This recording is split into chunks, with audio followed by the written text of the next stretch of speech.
Bilir ki, xanım Xədicə nəinki həyat yoldaşı, Peyğəmbərin ən sadiq dostuydu. Nəinki həyat yoldaşı idi, nəinki malını məsələn İslam üçün xərc eləyərdi.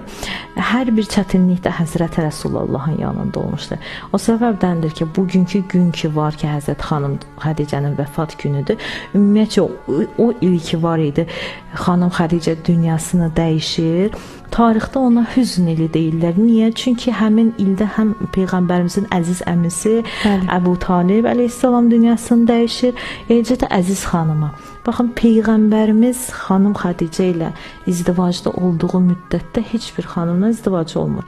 Yəni həqiqətən Peyğəmbər sallallahu Həzrət xanım Xədicəyə böyük bir eşqlə bağlı idi ki, Həzrət Xədicə yalnız Peyğəmbərimizin sevimli həyat yoldaşı yox, eləcə də bütün bəşəriyyətin sevimli, istəkli bir möminlərin anası deyərlər Həzrət xanım Xədicəyə ki, möminlərin anası kimi sayılardı.